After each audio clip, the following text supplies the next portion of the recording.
Hi, I'm Andy, and welcome to my kitchen. This is where I do all of my cooking, and today I'm going to be reviewing the Samurai Shark Knife Sharpener. You might have seen this thing on infomercials and stuff like that late at night. I ran into it in the store a couple weeks ago and bought one, and I've been using it to sharpen my kitchen knives. It's also advertised to be able to sharpen scissors, your lawnmower blades, pruning shears, stuff like that. So I'm going to let you know how it's been working for me, and we're going to do a little before and after experiment. So stick around, but before I go any further, I want to say, kids, I am going to be sharpening very sharp objects in this video. Do not try this at home. You will cut your finger off, and your mother will be very angry at you. So please close down the YouTube now if you are under 18 and watching this video. I take no responsibility for your fingers getting cut off. Thank you.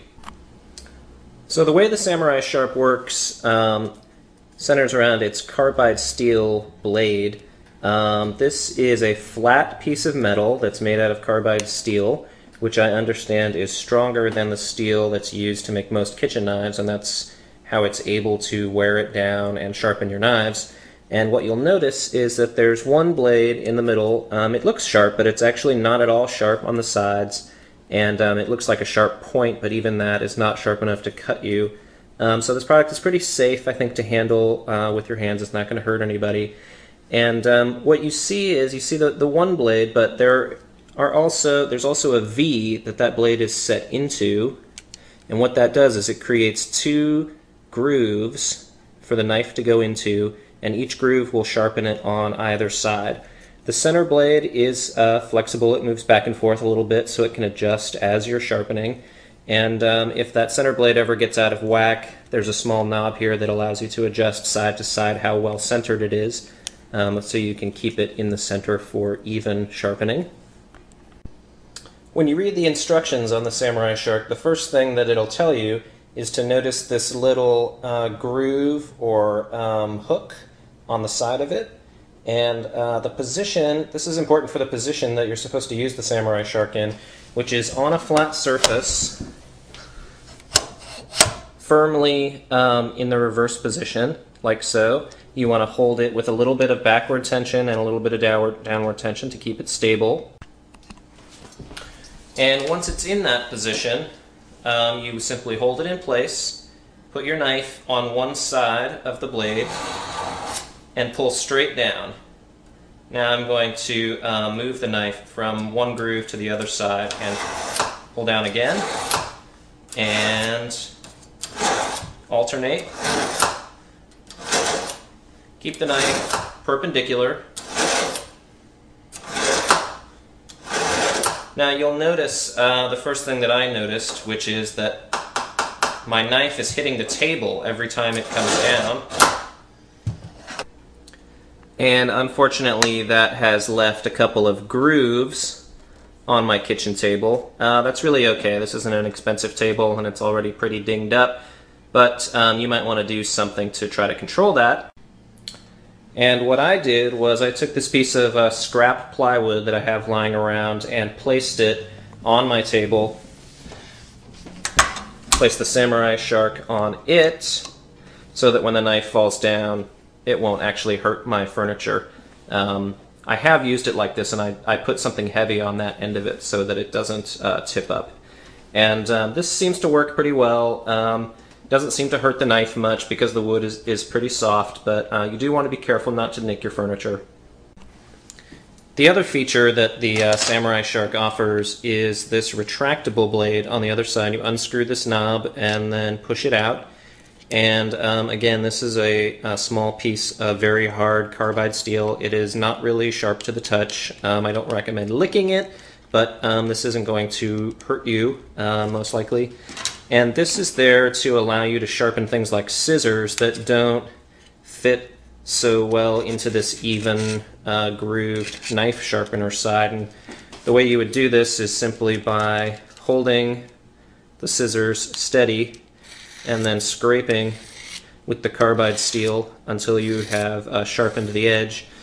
The problem that I've noticed with this is that it's pretty much up to you manually to maintain the right angle, and if you have the wrong angle, you'll actually be grinding down the sharp end of your scissors. So you need a bit of a steady hand here, but certainly for an old pair of scissors that's no longer usable at all, you should be able to get some kind of an edge back on it.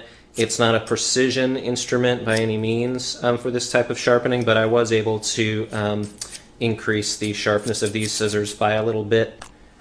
Here's a serrated bread knife, and after reading the instructions, I noticed it did say in the instructions that serrated knives are only sharpened on one side, and you can see that's true actually. On this knife there is a sharpened edge on the one side, and the other side is more or less perfectly flat.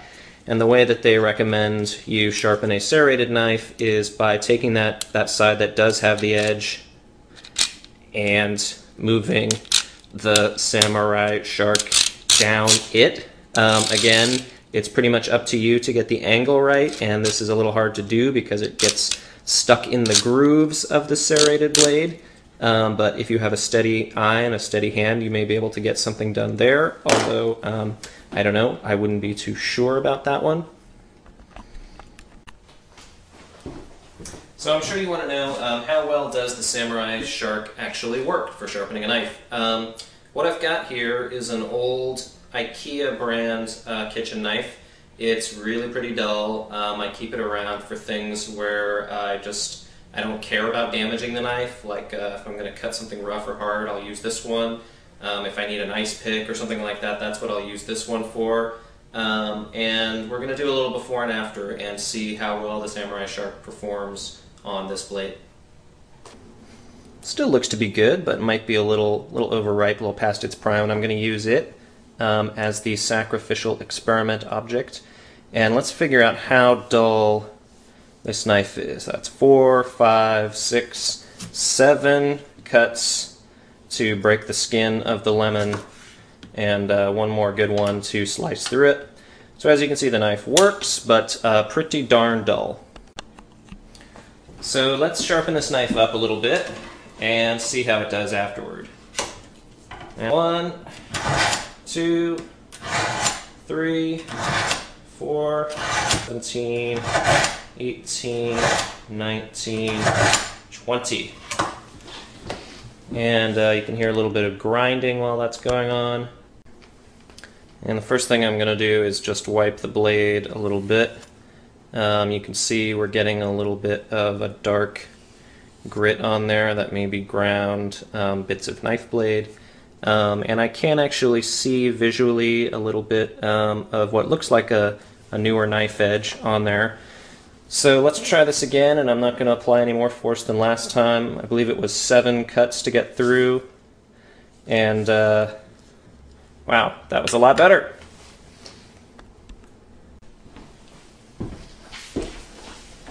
So not too bad, pretty quick, pretty easy to use, and helps keep your chef knives a little sharper. I don't know about everything they promise, like sharpening your lawnmower blades. I mean, it is an easy way to come by a piece of carbide steel, and if you are really handy at sharpening things, have a steady hand and a good eye, and you know how to get the angle right, and you really know what you're doing, you might be able to sharpen your serrated knives and your pruning shears and probably everything else. I don't really plan on using this for that much, but it has been helpful to have around for kitchen knives, etc. Although I am kind of getting sick of having this piece of plywood around my kitchen. I'll have to figure out some other arrangement, maybe like a cutting board or something like that. But I picked this up for about 15 bucks at Bed Bath & Beyond. I think you can find it online for around 10 bucks. It's very light, small. You can keep it in your drawer with your other kitchen utensils, and might help you keep your kitchen knives a little bit sharper for everyday cooking. So if you've got 10 bucks and you want a fairly decent knife sharpener for the kitchen, I would recommend buying the Samurai Shark.